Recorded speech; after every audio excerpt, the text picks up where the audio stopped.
Okay. So what were we talking about last time? Do you remember where we left off with the? I was asking you if there was anything going on as far as current events. You mentioned. Oh yeah, oh yeah. We talked a little bit about how Trump indicated that he may flee the country, and knowing Trump, can't take anything he says totally seriously. But I thought it was interesting, given the possibility that he could face lawsuits here after he's president. And then we just talked about that for a bit. Any other issues or anything else going on currently that you might want to discuss? Oh, okay. I thought there was something else besides that we were talking about. I just didn't remember. Um, There might have been. Yeah, um, I jumped in when you were on with JD, and I don't know what you guys were talking about. oh yeah, we were just talking about Ice Cube and his plan for his agenda for Black America and trying to engage the candidates on it and the backlash that he's gotten from it. Right. Have you been following that at all or? I've mostly just heard about that through the grapevine of this show. Mostly from our discussion last night and various discussions in the Facebook chat. Okay. Yeah, it seems like he has responded, and he kind of responded with, I think, how I would have responded, that people should reserve their energy for getting Biden to step up to the table instead of blaming Cube. You know, it seems like people just always have this fear of the turnout of elections, and it's always like, no, no, now's not the time to engage people. But it's like, when is? You know? Exactly. Yeah. I mean, they'll because they'll say that even when the election season is over. I mean, I've been hearing that from Democrats for years. I mean, it's like, yeah, and I couldn't agree more. Like, focus your energy on getting Biden to the table, and beyond that, like, I mean, the same thing us like Bernie supporters have been saying to Democrats that want to vote shame this whole election is, instead of wasting your time on Facebook, just go out there and make some calls for your candidate. That would be a lot more Yeah, productive. exactly. Yeah, I mean, it's just totally hypocritical that people will just and a lot of people who are not very political, like who have never really thought to volunteer for a candidate, will turn around and say things like that to people like you or me who actually have been involved, who actually have gone to other states to support our candidates. It really just seems like armchair quarterbacking. yeah. Seriously. Um, at the end of the day, I mean, the fear of loss or the fear of 4 more years of this horrible candidate is going to hold people back from something better. And like, to me, like a true patriot doesn't operate out of fear. We've got to be willing to sacrifice a bit, just like our foreparents did, just like our ancestors had to sacrifice a shit ton. Our little sacrifice isn't going to be much compared to theirs. And Exactly. Yeah. yeah, I mean, Yeah. we're not asking for the moon here. We're asking for representation and a little bit of respect. Absolutely. And it just it's just mind boggling to me that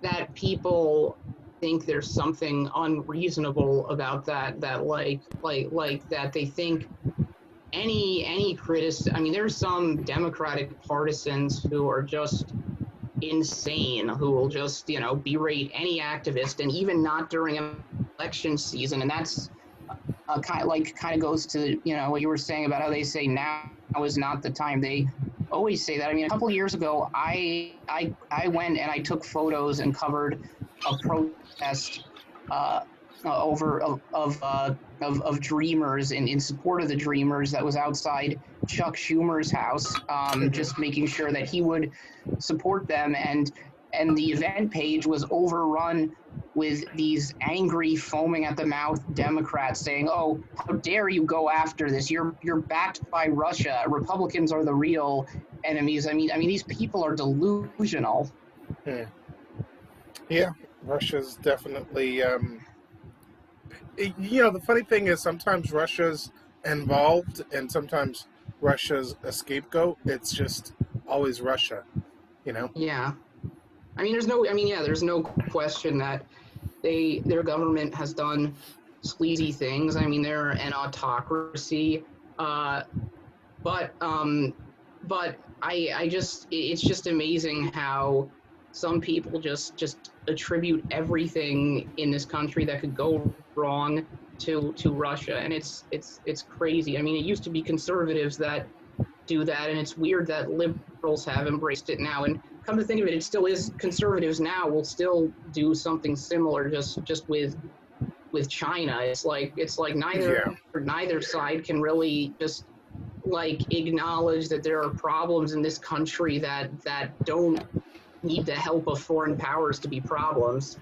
Yeah, exactly. When Bin Laden was planning on, hurting us, he knew that we would like hurt ourselves, He would like Oh drop a yeah, seed and we'd be able to water that and just kind of like drown in our own, you know, drown in our own false patriotism and ethnocentrism and all that stuff. Um, and Yeah, I mean it works. It's like the we brought back the '80s, with the Russia thing. it's true, and it's really depressing. And it's destroyed the possibility to even have a conversation about imperialism. I mean, I think that's one thing that I am still really disheartened about, the fact that we've been at war in Afghanistan for basically 20 years now, but nobody cares because like such a tiny percentage of the country is affected by it, and really liberals have completely abandoned the cause of anti-imperialism. Conservatives have never cared. Like, it's not on the table at all. Yeah. No, I mean, have we? Did we talk about foreign policy even once in the debates this year? No, not at all. Isn't that scary? Like, That's yeah. how can we just, you know, put that whole thing off the table? I think there was a. I don't want to say it was a joke, but there was this thing, and now I'm starting to conflate Bush with Trump. But there was a thing where I think Bush said to one of his advisors, "Well, can you just handle the foreign stuff and the domestic stuff, and I'll handle like the rest." I would believe that either of them would say that. Yeah, yeah, but Yeah, I it's don't.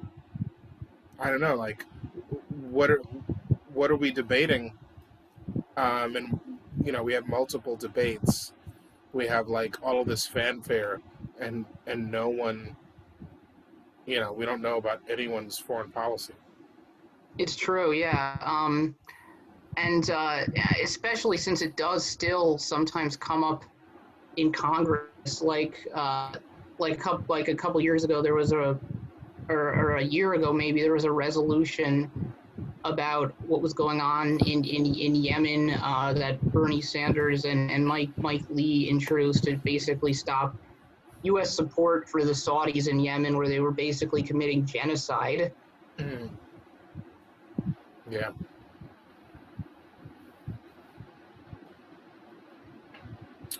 yeah. I mean, that's another thing people should be asking. People should be talking about this stuff. Um, Yeah, yeah, people definitely. I mean, I feel like I don't know. People should like hold their own like faux debates or something. Where you're like somehow getting to the idea, like these other ideas that are not being talked about. You Yeah, know. I agree. That's why it would benefit to have a debate with the third and fourth party candidates on the debate stage. I mean, that's something that nobody, and it's funny that too, nobody has really even talked much about the third and fourth, like the Green and Libertarian candidates this year. It's become such a two candidate race, and understandably, because I really genuinely do think Trump needs to go down. But in the future, I mean, we do need more options. Be that, I mean, I still think the quickest way for the left is to have a stronger Democratic Party, but there's a role for third parties to play also. Yeah, unfortunately, I looked at Howie Hawkins, or I tried to look at Howie Hawkins' website when I was doing my absentee ballot, and the website was down, so I couldn't look at that. And then it directed me to his Facebook, and the Facebook was like a joke. I've worked on like city hall campaigns where they had better Facebook presence than this did. And I was like, I can't, in a good conscience, vote for someone who just doesn't take this seriously, you know? Yeah, And and I just like, that's a big part of the problem, I think, with the Green Party too, is that they don't take it seriously, and they don't run candidates in yeah, every local election, and oftentimes they just attract a bunch of like a bunch of kooks. yeah, yeah, seriously. Yep. So, but, I have been looking at some of the candidates that WFP is endorsing. And I have a friend in Buffalo who was saying, "Hey, at the very least, I'll vote for the WFP candidates." And I was like, "Well, you could just look, under the WFP line and just vote down the line." But I kind of did a little research and looked at what was in his area for you know, who was being endorsed. Does the WFP currently have any elected officials who aren't elected as Democrats but as WFP? Um, yeah, in Kendra Brooks in Philly. Oh wow. I see. I'm surprised because I didn't even know they were a thing outside New York State. Oh yeah, there's there's about 11 states or so that have an actual WFP presence. I'm trying to remember. There's only so many states um, that have fusion voting. But yeah, there's about 11 states that have a WFP presence, and yeah, the Pennsylvania Working Families Party is definitely very strong. And I worked on that campaign for Kendra Brooks and Nicholas O'Rourke, and Kendra Brooks made history as the first independent person to win in like decades, like probably like half a century or more, because they always just vote Democrat, right? They just vote Democrat down the line. So the toughest thing that we did in that campaign is talking to voters and convincing them, no, no, don't just vote Democrat, right? Because they're like, oh yeah, yeah, I'll vote for her. She's a Democrat, right? I always vote Democrat right down the line. And it's like, telling her about like her similar stances, but like, no, this is like a very good Democrat, right? Like a Democrat on steroids or something. And it's getting people to understand the difference. And the Democratic machine in places that go uncontested, it's a very strong machine, and it's very susceptible to corruption, and susceptible to big money and developer money and all that stuff. Yeah, and also they have an easier time just calling upon and basically an army of mercenaries every election day to get out the vote. So that always puts I guess I would normally put someone like Kendra Brooks at a natural disadvantage. Oh no, I mean, yeah, she was definitely at a huge disadvantage, but we, you know, we pulled out all the stops to help her win. One advantage that she did have is being a lifelong activist and being very loved and known in that community. You know, so Yeah, it's like taking someone who doesn't really have an interest in being a politician, taking someone who's already doing great things in the community and helping to put them in a position where they can continue to do that and even expand and even gain some power to do those great things. The kind of person who, if they lose, they're still going to be an activist and still do great things in the community, which is like absolutely. Yeah. different from your average, power hungry, moving up the ladder politician, who just wants some notches in their belts or what have you. And see, that's the thing I tell I tell third party activists is that the smart strategy would be to run in local races in districts like hers, where I'm presuming that race that if there even was a Republican on the ballot, they probably got less than like 5% of the vote, right? Oh, right. Yeah, I'm Yeah. sure. I'm sure. So I yeah, mean, that actually, there may be. Well, I think it works like there's like at large folks. I think there is a district that's like heavily Republican. So I think that Republican probably does fine. But if they were to try to run anywhere else, they would get their butt handed to them. But right. there's like the area where all the police come from, I think, or something like Yeah, that. like Philadelphia's version of Bay Ridge or Staten Island. Yeah, exactly, exactly. Yeah, Yeah, but that's what I tell third party activists all the time is that the smartest approach is to basically find a district that's like overwhelmingly Democratic, because there you have people who are naturally gonna get on board with you if you're able to just remind them to not vote for the Democrat just for this one race, and you basically become the second party candidate. You don't even have to worry about being a third party candidate, and people don't have to worry that's true. about being spoilers. Yeah, that's very true.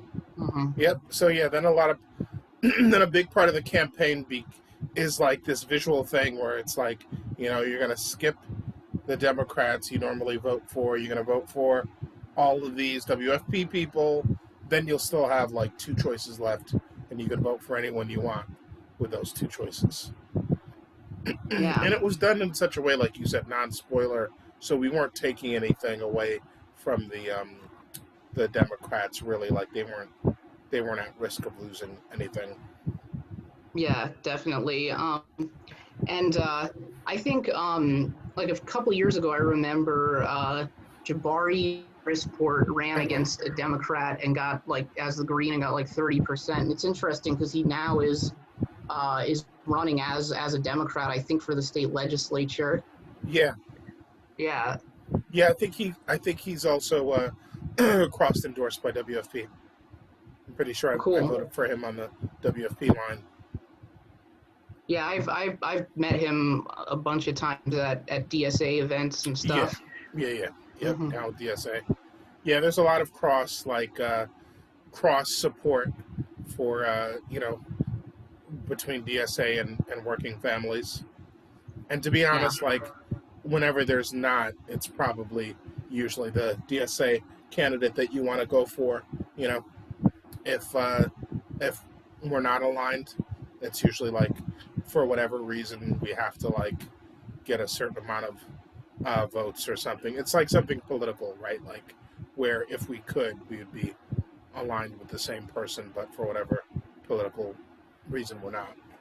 right, right. That makes sense.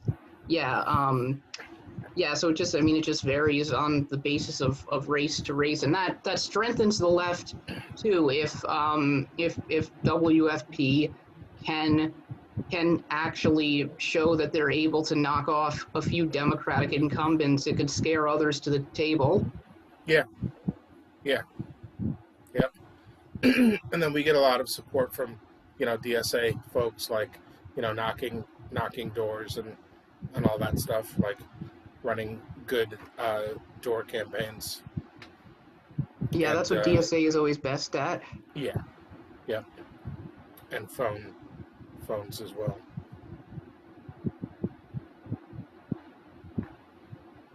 You any other news stories or stuff you wanted to talk about? Let's see what's been happening. Yeah, I don't know what else. What else has been going on just besides the Ice Cube thing has been the main thing I've been uh, I've been hearing about. Um,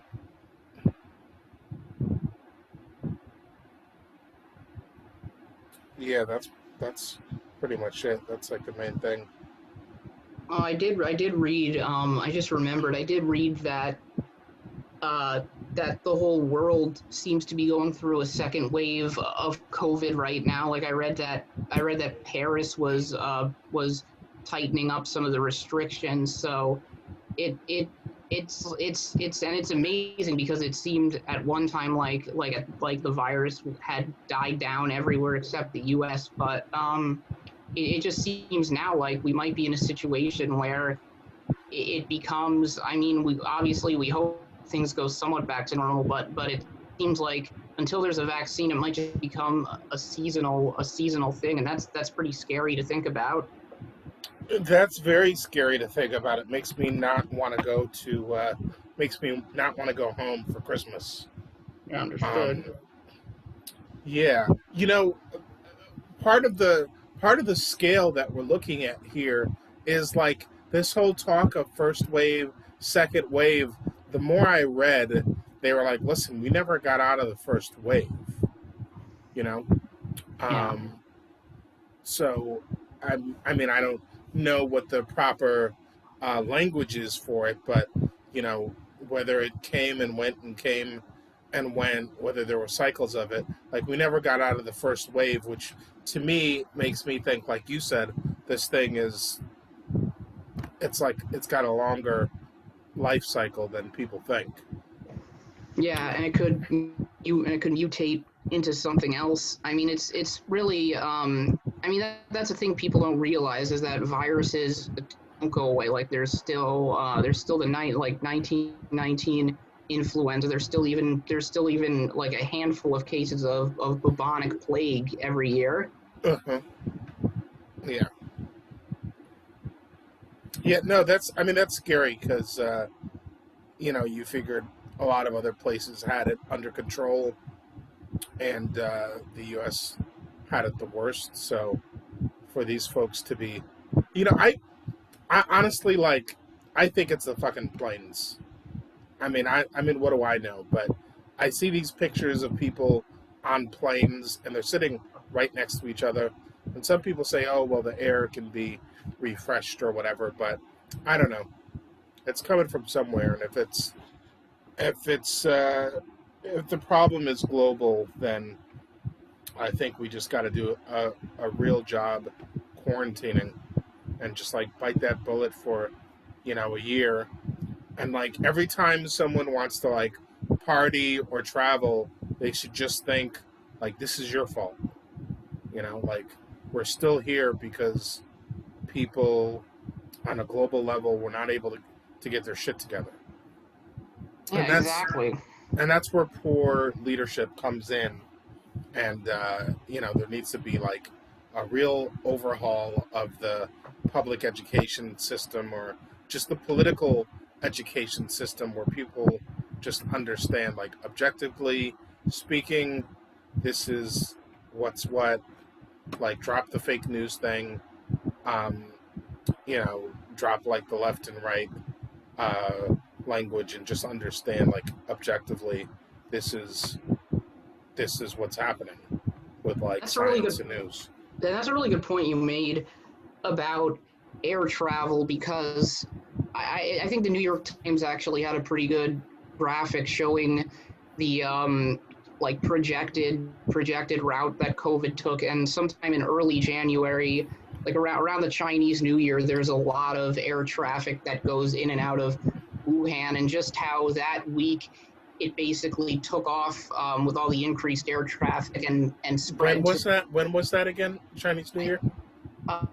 late January, early February, I think. Although I could be wrong because it actually may have been earlier than that. But but that's a really good point though about air travel, because I mean you do feel like if there was, like when we're talking about good leadership, like at the global level, if they somehow could basically suspend air travel for like 6 months, we probably could get it under control.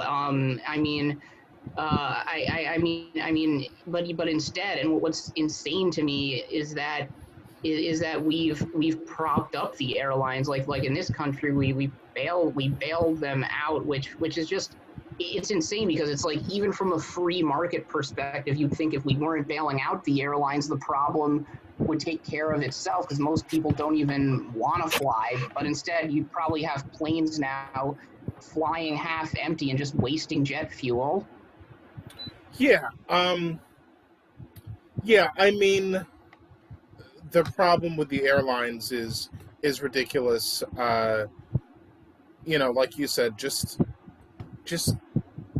give us a moment to breathe and like kind of like heal and figure things out and stop exacerbating the problem by adding all of these variables, right? Like, I mean, the whole point of a quarantine is we're not supposed to be out and about doing things, colliding with other human beings and um, putting ourselves in more and more, situations where we can make other people sick. I mean, people just have to chill for a while, and that's like the discipline that we don't have, and it's to me it's embarrassing, but it's a total lack of leadership, and and also and also a failure, yeah, a lack of leadership, and also sort of represents a failure of capitalism at a global level, because there's so many powerful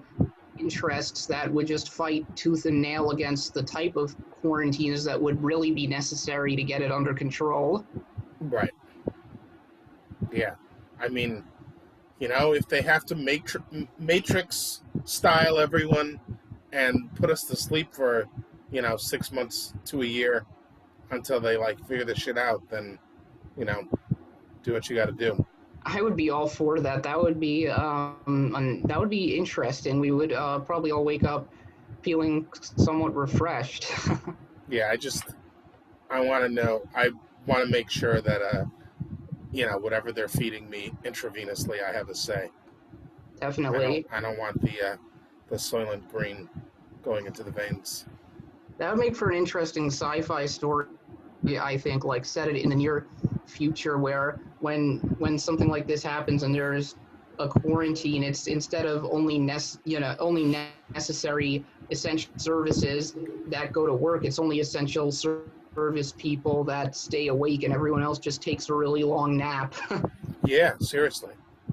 Um, I just kind of like was jokingly thinking of that earlier. Like, what if they put me to sleep for 6 months to a year or like 5 years, and then I woke up and I had like $1 million, and I'm like, what happened? I'm like making $200,000 a year now. Like, did something weird happen with the economy, or Yeah. one of my family members hooked me up? Um, yeah, I mean, I feel like there's got to be a significant amount of literature and film that's going to be affected by this, and I don't just mean stuff put on the shelf, but like ideas, you know, Yeah. and Well, like hopefully, yeah, like what you just said is a really good idea. Like you find out, or like all of a sudden everyone is really rich because it turns out there was like a computing error at the bank, like nobody was watching it, and all of a sudden just everyone's money just accrued interest at a ridiculous rate. yeah, or not even that, but like if you think about it, like $200,000 a year times 5 years is $1 million. I mean, if you think about it, like, or someone just like figured how to like make shit more equitable, and they were like, fuck all these, like, I mean, there's still people with way too much money, but it's just like, fuck the level of billionaires that we had hoarding like all of the money. We just switched it up so that like everyone could get like a nice fair chunk, Yeah, right? exactly. And there's still going to be people who have like way too much money. So it wasn't even like an error. It was like this like ideological fix that somehow was able to happen with the number of people that were still awake or whatever. Like somehow, like that was the glitch. Is like that was the glitch no one expected. Was like politically things were still able to continue, and with the number of people that were around, and with their like ideology, they're like, oh, we can totally do this. No one's Yeah, saying no to us. yeah, that's a good point. Like, there's just far fewer people, and things are a lot quieter. There's a lot less social media noise, so the few people who are still awake just end up sort of making decisions in a much more reasonable way. And a lot of the external noise, a lot of what divides us, it just sort of fades away. And when it's just a handful of people just basically tasked with maintaining civilization, they just end up deciding things in sort of an objective, reasonable, like genuinely technocratic Mm-hmm. way. Yeah, Like as opposed to just the nonsense.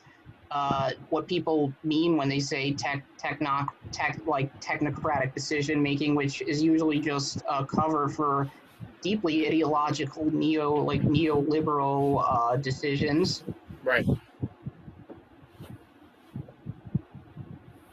I mean, in a sense, folks have tried to use this time to move us forward socially, like, and to say, hey, why don't we rethink the way that like rent and mortgage works, right? Like, why are we Right. forcing people to pay something that they simply don't have? Maybe we should never do that, not just when it's COVID. Like it's kind of like force some big leaps and ideas. Yeah. Exactly. Why should anybody be faced with evictions? I mean, it's completely messed up that it's completely messed up. There's a whole class of people that basically has their whole livelihood set up on charging people money to live in houses they rent out, and they basically think they have the right to then throw these people out on the street if they fall on hard times. I mean, it's fucked Yeah, up that anybody ever has the risk of that happening. yeah. That's like the mindset that we should totally rethink. That was like why I was like pushing socialized housing, because I'm like, let's push that now while people are like actually in the mindset, or people Yeah. are like fighting for healthcare and all these other things, and fighting for debt relief. Like let's keep going until they tell us to stop. And one thing that I don't get a lot from people on the left is I hear a lot of people on the left say, "Oh, when Biden wins, people are just going to go back to sleep." And I just like I saw someone saying that on a thread today, and my response is always, "That's not true at all. You should want a mediocre Democrat in power, because once the conversation isn't about Trump anymore, once we don't just have Trump's Twitter feed sucking all the oxygen out of everything else, you could actually have a movement around real long-term systemic issues like like subsidized housing, and just because some liberals may go back to sleep, it doesn't mean that everyone else will. Right. I just think that there is a real potential to have an actual people powered movement that can hopefully take us to a fairer, more equitable economic system. Yeah. Well, we've already started that momentum, so it's good. We have the momentum in place, and like the anti cash bail and the defund and abolition and you know reparations and all that stuff. That's what KD got to when we were speaking. He was like, the basically he was saying the elephant in the room is that's what Ice Cube is getting at. Is, I mean, he hasn't said it. He's just said like black agenda or this and that. But that's what he's getting at you know, is reparations. Right. You know, um, That makes a lot of sense. And yeah, now is the time to talk about it. I mean, I guess any time is the time to talk about it because it's an issue that has never really made it to the mainstream of political discussion. I mean, I think I remember reading somewhere that like John Conyers would reintroduce the same bill on reparations like every congressional session. It never went anywhere. okay. When So did he just to, start doing that? I forget exactly, but he every year just to study the issue. He introduced a bill, I think a bill or something to study the issue, and I don't know if it made it out of committee. It may have, but it just frizzled out. So yeah, Mm-hmm. I mean, that's one of those sort of systemic issues that it makes sense at any time for people to try to bring up. Yeah. Yeah, I mean, I hope the other big ideas, like I hope like a revolutionary public transit system and like high speed travel. I have this dream of like the 3 hour high speed travel from LA to New York. You know, Yeah, where people can just hop on this train and just be on the other coast, and like even that alone, the amount of commerce that would bring would do a lot for the economy. and it would be be so much better for the environment too, of course. Yeah, yeah, exactly.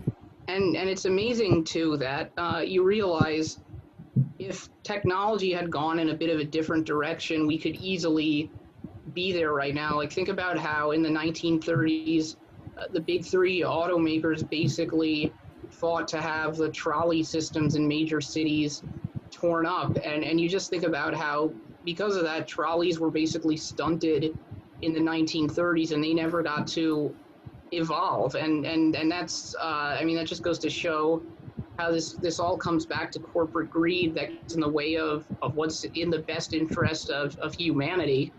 Yeah. You ever see Back to the Future 3? Oh yeah, plenty of times. I finally saw it. For some reason, I had like something against it, and I finally saw it only to realize I had seen it at least once.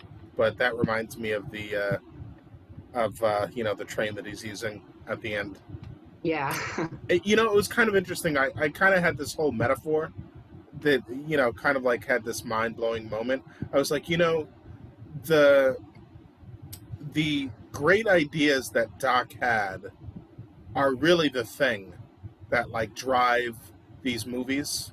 You know, Yeah. um, just his like his heart, but also his mind and his great thinking and ability, and even the fact that he was willing to sacrifice and destroy the time machine for humanity, or even the fact that he was willing to throw away, uh, life as he knew it, like for love, and to stay in that timeline.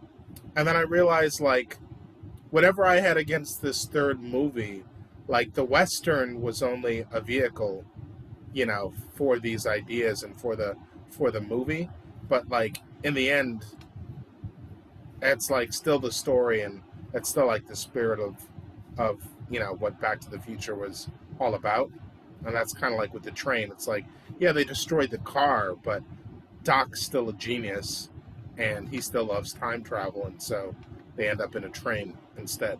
Yeah, I mean, and that's why it is my favorite saga and has been since I was a kid. I mean, I could never get tired of watching it because there are so many so many deeper concepts that are just Yeah, explored in that. And you're right, Doc Brown is really, he really has a lot of depth to him as a character, which I think is an aspect of the movies that I don't think is discussed enough. Like, he is someone who cares very deeply about preserving the integrity of the space time continuum. He didn't want to listen in the first movie to Marty's warnings exactly. about the future, and I think yeah, and I think, yeah, and it's about true love. It's about standing up for yourself, like Hmm. in the first movie where George learns to stand up to Biff. I mean, Yep. there's so many great messages in it, and that's why I think it's a movie that has always resonated with so many people. And then even like not going too far and standing up for yourself to where you allow your ego to like get in the way, Yeah, because the main character has that thing whenever someone calls him a chicken, throughout the movies, and then you're finally like, this this is finally going to kill him, right? It's not funny. It's not yeah. funny anymore. It's not just like getting into fights, but he literally is going to die unless he learns how to like, you know, how to Well, control himself. what actually happened is that he was going to break his hand and never be able to play guitar again, and basically lead to his life his life being ruined, and him just being like Oh, middle aged and depressed. And that's what was foreshadowed in Back to the Future 2, where they go to the future and you see the version of him that just had his life ruined. And in that reality, the guy Needles, who he raced against, basically just he basically was subservient to him. Like, they worked at the same company, and Needles was just still bullying him. I mean, it was kind of like, it's kind of funny because it kind of showed like that his life could have potentially taken the same route that his father's life potentially took in the first one, where they're still being bullied by the same and by the same asshole they went to high school with. And because Marty was able, in the end of Back to the Future, to sort of anticipate, although he didn't even know it, but it just didn't happen. And that's like, I would recommend watching 2 and 3 back to back, because you see that his I girlfriend, kind of did. yeah, Yeah, I kind of did. Wait, what about the girlfriend? Jennifer, she ended up in Back to the Future 2 in his house in 2015.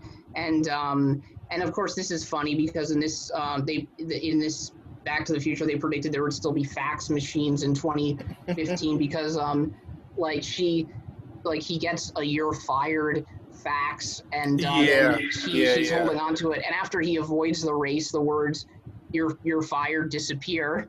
Right, right. Mhm. So, um, yeah, in a lot of ways, part two is kind of my favorite. Because it's because it's got everything. It's got going back to the present, going back to the future, going back to the past, and then relooking at the first movie. So it's kind of got a little bit of everything Oh going yeah, for it. I was kind of making fun of the actress change that they had from yeah. the end of the first one to the beginning of the second one, which is kind of funny, because the way they did it, the acting is like a little bit different. It's not like on point the same. So Yeah. like the first movie, they're a little bit younger, a little bit more spry. Everything's a little bit exciting. And by the time part two comes in, I feel like the energy's just a little bit lower. And I was just kind of joking, saying because the actress has a bigger head, so it's kind of like bringing everything down a little bit. Um, Yeah.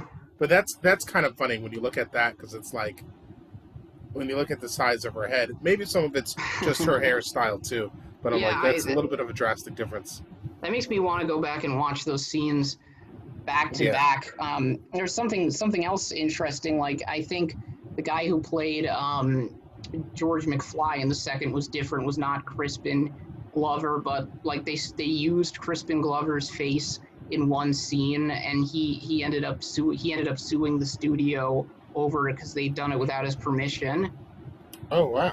Yeah, and that's interestingly, that's kind of a recurring thing in Back to the Future, because I mean, as I'm sure you know, like Eric Stoltz was originally cast to play Marty McFly, and they shot for about 6 weeks of him. Something that people have pointed out is that there are some scenes, like the scene in the first Back to the Future where Marty punches Biff in the diner. If you freeze frame it, there's like 1/2 second where you see Marty McFly looks about 3 inches taller, and like you can just see like a freckly fist punching Biff, and you realize they basically kept a few shots of Eric Stoltz and you know, because in the 80s they didn't have, like, I guess, like slow motion replay. They didn't think it would be an issue back then, but like now people can see it on like the Blu-ray or DVD.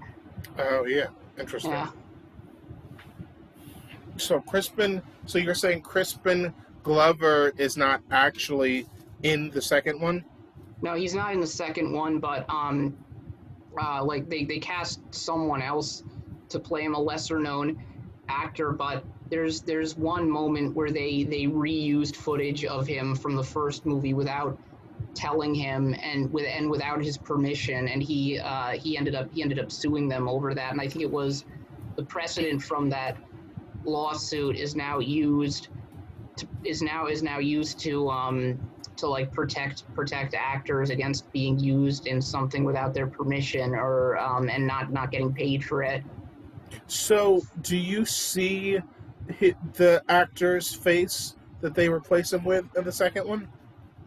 Uh, I think so. I forget exactly how it happened. I think it might just be that that yeah, like he had dialogue, but then in one shot, like in the opening scene, they reused the footage from the first one of Crispin Glover, but only for like 5 seconds. So it yeah, I think that's what it was. Okay. Yeah. But you know, I mean, I really like what you said though, just about the larger message of Back to the Future, and how, yeah, how it really shows Doc Brown to be a man of integrity who's willing to sacrifice a lot for the sake of larger principles. Yeah. Yeah, that whole idea of him falling like instantly in love with this Mm-hmm. woman and thinking that that couldn't happen to him, and then it does, and then the moment he does, like, you know, they're screwed. Like, you know, he's gonna abandon the mission, Yeah, and then I think he even tries to not interact with her, and then they end up interacting anyway that's right. with Yeah, the whole snake situation or whatever happened. that's right. Yeah, man, that was just there is so much. There are so many crazy discussions you could have about that movie. I mean, that's what I love about time travel as a concept in general. Is there's when you start talking about paradoxes and different timelines and wormholes, it's like there is always so much subtext that can be just deconstructed forever. Like that's why that's one of the reasons I love time travel movies. Hmm. Yeah, I mean, especially those because they did it so well, you know. Yeah, definitely.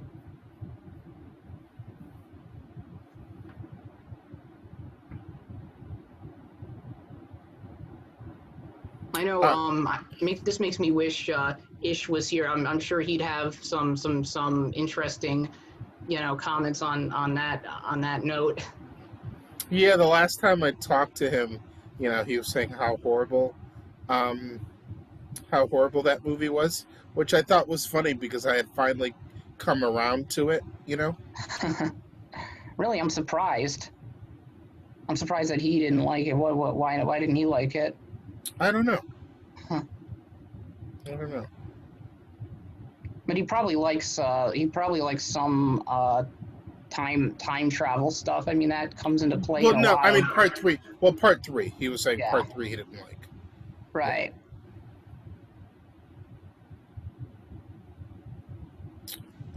What other good?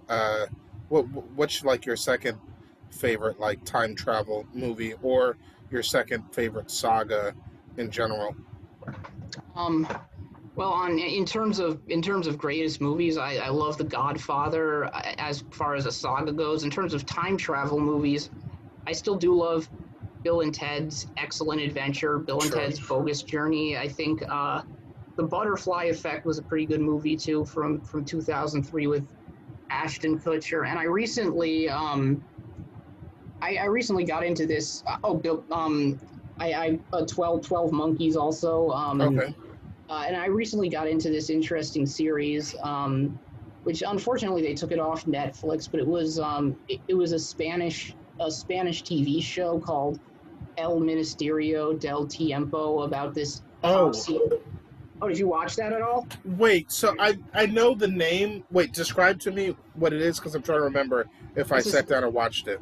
it's a Spanish TV show about this top secret government agency that recruits time travelers from various points in history to help correct disturbances in the space-time continuum. And this one is about this trio of time travelers. One of them is this guy from the Middle Ages who is taken to the future at like right at the moment in which he's supposed to die. The other is a woman from the 19th century, and the other is a guy from the present day, and just how they end up just becoming a team and going to various eras. And there was one episode that I hadn't watched. I remembered that was about the 1919 influenza, and I hadn't watched it. And then when COVID started, I wanted to watch it because I wanted to see if like they dealt with stuff like mask wearing in it. And I was pissed because I found out then that they'd taken it, that the show was off Netflix, like its run had ended, and I couldn't find it Oh anywhere man. else. Yeah, that sucks. That sucks when that happens. Yeah,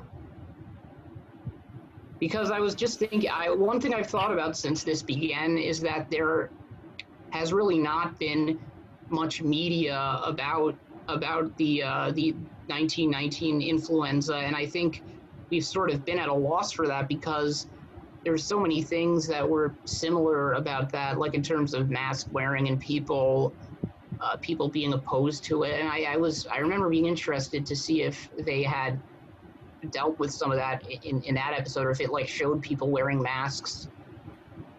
Hmm. Yeah,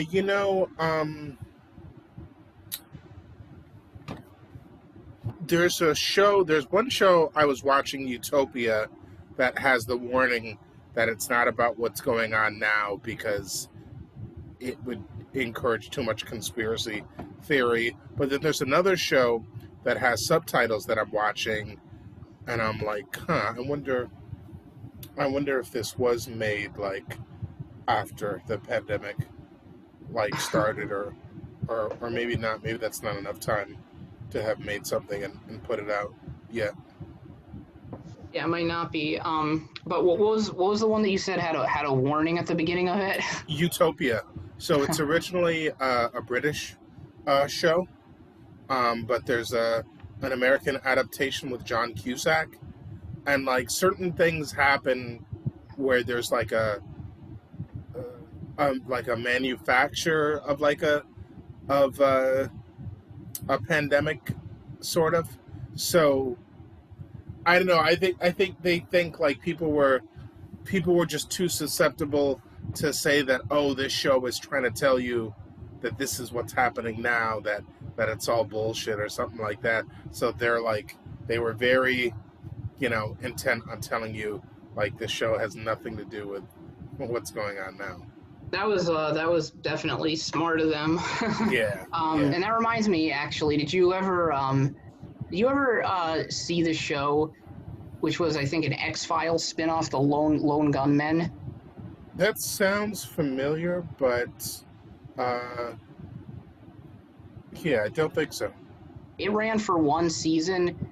Actually, it ran for two seasons, but the first season was in the spring of 2001, and like the literally in the pilot episode, they prevent a government plot to fly a plane into the World Trade Center. When was this? It came out. The episode came out in March of 2001. Like there's a rogue government agency that basically wants that, and the implication is that because a lot of defense contractors have been doing poorly since the end of the Cold War, they need a conflict. They need like another conflict to get up their profits, and there's like a rogue faction within the CIA that basically is like is working with them and is planning to fly a plane into the World Trade Center by remote control, and like the X-Files guys uncover this plot and manage to foil it, and it's so freaky to watch. And like It was another TV show. Yeah, it was. The TV show was called The Lone Gunman, and like it came out in March of 2001, and like I mean, I hate the 9/11 truthers. I think most of them are nuts, and so, but like for them, they could easily point to that episode. So in the same sense, I could totally see why.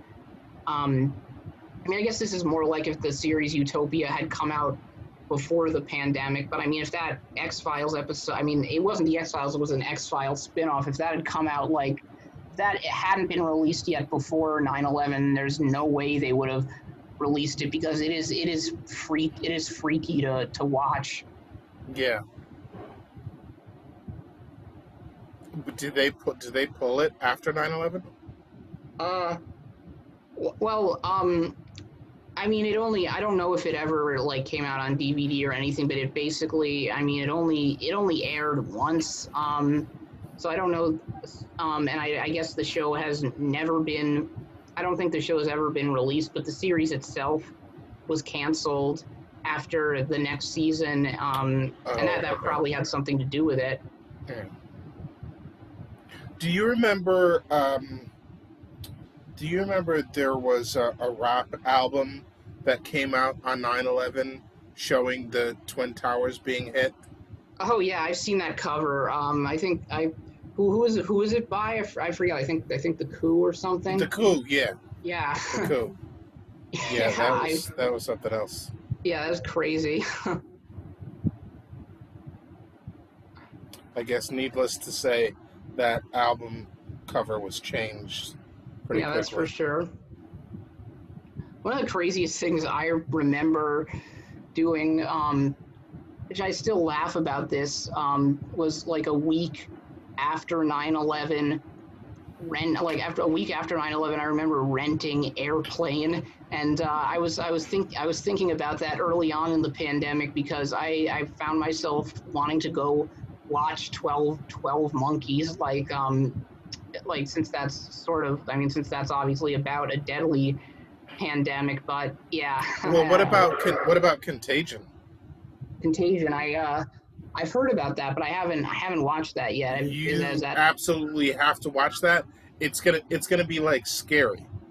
It's like I forget the director's name, but it's scary. Like these people were brilliant. Like they did their research for this movie. It's brilliant. Like down to the eating of certain animals in foreign countries, like down to the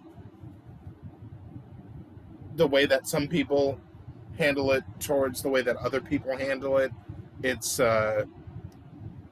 symptoms, everything. It's scary. Like some people don't like watching it.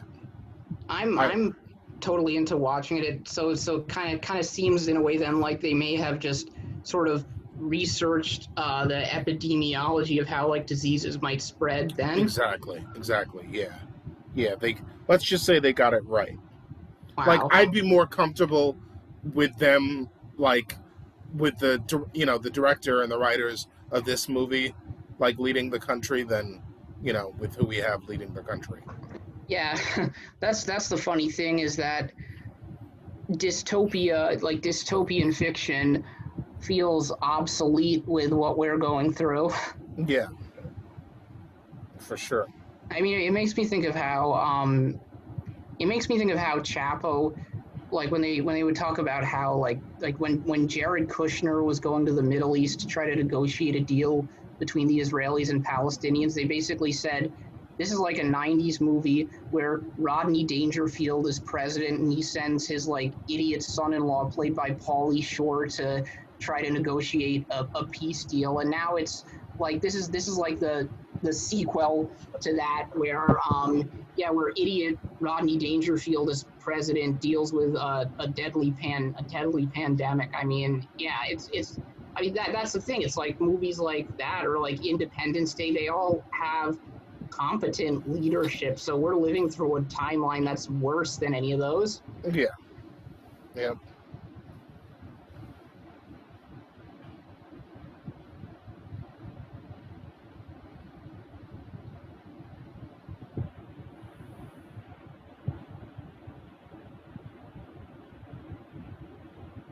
I think I might try to sneak some sushi in before this place closes. That sounds good. Yeah, I don't know if there's any sushi places around me. I keep trying to get back to the city. Like I mean, I'm doing this sort of short term research thing that I'm writing project that I'm hoping to turn into a full time job right Okay, now. And as soon and if I can get that or if I can get something else, I am gonna try to get back to the city as soon as possible, like in the next month, or two, even. And cool. I feel like I'm willing even to take the risk of being back in the city during COVID. I mean, obviously, I'm going to be responsible. Once I'm down here, I'm not going to go back up here. So I'll make sure to take everything I need on the first trip. But I really feel like at this point, I just need to get back. I miss being in cities and like even if it has to be socially distant, like hang out in a park. I miss having some semblance of a social life, which I guess even which I guess like to some degree has returned in a socially distant way. I mean, I don't know. Have you like hung out with anyone socially distant? Only once, uh, when a friend that we haven't seen in a while came up, and then I hung out with him and another good friend of mine. That was it. Yeah, That's like the only time. It was a good time though. that's cool. Yeah, I just miss that. I mean, I guess I mean, I wouldn't do it that often. I just miss being in the city, even if it's a radically changed city. Yeah, no, it was good because we hung out with someone who had a backyard, so we were able to kind of socially distance in the backyard and just you know just kind of That's had some cool. fun back there.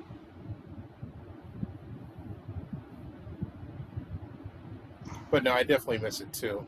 I've got like all this alcohol that's just not being drunk. It's just I Yeah, have like no reason to drink it. You know? yeah, it's true. It's too bad because think keep thinking that it would be fun if we could all have an in person show or some point. Yeah, no, it would be definitely would be. I mean, maybe there's a way to do it. Socially distanced. Yeah,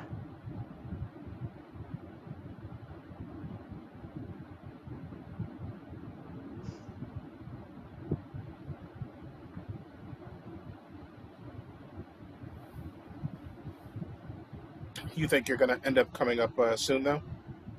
I'm gonna try to. Yeah, if like I said, if I can find any source of income and then look into getting a sublet somewhere. Yeah, I'm gonna try to get back to the city. Cool.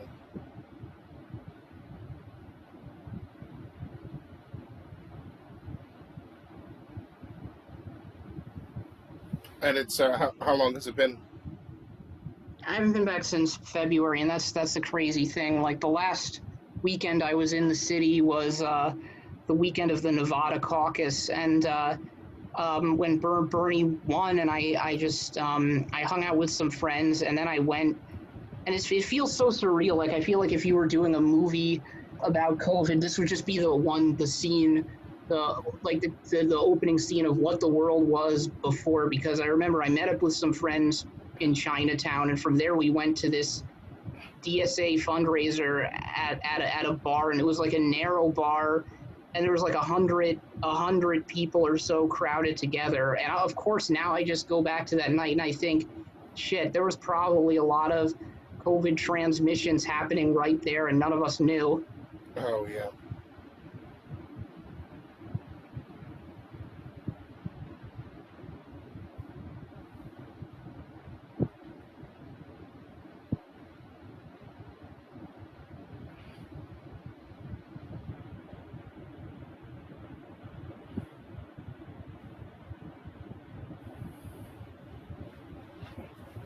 Any are you into like any movies or anything that you were like hoping was gonna come out that's been like pushed back? Um, Off the top of my head, I can't think of anything. One I was looking forward to, which still did come out, was the new Bill and Ted, but I just watched it at home instead of in the theaters. Oh, But okay. What you yeah, think? I liked it. I mean, it was dumb, but it was fun. It was just a fun, escapism. Yeah, And it almost I mean, did you see it? yeah. I saw like half of it. I liked what I saw. I just didn't get a chance to finish it. Yeah, I liked it. It was just fun. It was just nostalgic for me. And I just thought that I mean Keanu Reeves and Alex Winter, they were just like playing this. I mean, they were just playing the same characters just perfectly. But like 30 years later, I just it was a lot of fun. Yeah.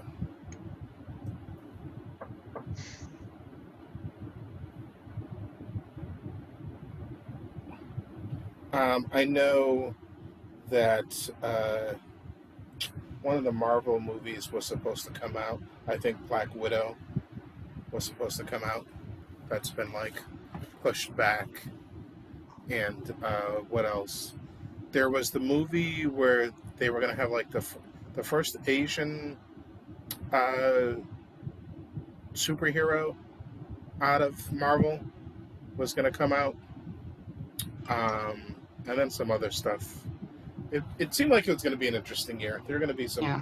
interesting things coming I out. guess I guess there's I guess a lot of the studios have basically just debated whether to postpone a release indefinitely or to do a streaming release, because I just kind of had the assumption that everything that was going to be released into theaters just went streaming instead. Oh, that's what they did with Bill and Ted. Yeah, and they've done Uh, that with quite a few other movies too. oh, okay. Yeah. Yeah, I'll have to check out F movies, Hmm. see what they got on there. There's definitely some movies that I meant to watch that I just never did, even like pre-COVID. Like there was one about like uh, some black folks back in like more racist times open a black bank, but they don't. Well, they open a bank, but I think at first no one knows that it's black folks who own it or something like that, or they do try to open it, but they run into some problems. It looked like a good movie. And they get, I think I saw a trailer for that. They find some like white guy to act as their Yes, front man? yes, yeah, exactly. Yeah, Yeah, that looked really good. I saw I saw the trailer for that. yep, that's supposed to be good. I saw a movie with Meek Mill in it that was very good. Like, I was surprised. It was like a touching story. It's I might have mentioned it the other day. No, maybe you weren't there when I mentioned it. It's like Charmed City Kings or something like that. and it's basically like a young kid who like rides like these like motorbikes that they're into, and it's it takes place in the city of Baltimore. Though I kind of feel like it really could have been Philly because that's where Meek Mill is from, and Meek Mill is into them as well. Right. But maybe he's just like using Baltimore instead of Philly. But it's good. It's like kind of like there's like some redemption in there, and there's like a kid like trying to make his way. His older brother had been killed like from doing his thing in the streets, and like Meek Mill is like this legend like with the motorbikes, but he's also like kind of a street guy who just got out of jail, and there's like a policeman who's trying to mentor the kid, and the kid's trying to figure out like how to like handle that without being seen as like some kind of like snitch or something. Is it It's set a in the present day? Yeah, it's set in the present day. Yeah, it's good. It's a good story. That It sounds was like an interesting movie. I mean, especially since I noticed over the past couple of years, it seemed like motorbikes were becoming a bit of a craze. Yeah, yeah. I think Meat Mill got in trouble for riding them because they're not street legal, I guess, That's and right. Yeah. and the kids like when they ride them through the streets, they do tricks on them and all this stuff, and they love it. But for cops, it's like catching kids on skateboards, or catching kids doing something that they're not supposed to be doing. Just like a fishing expedition for them. Yeah, yeah, basically. Yeah. I always ever since I saw the movie Quadrophenia, I kind of got in sort of a romantic way into just the idea of bikes or motor scooters. Like when I was still in the city, I kept thinking that if I was able to save up some money, I might want to get like a Vespa or something, and I would just like ride it around the neighborhood. But I guess like I mean I always hear though that like my uncle used to work as a paramedic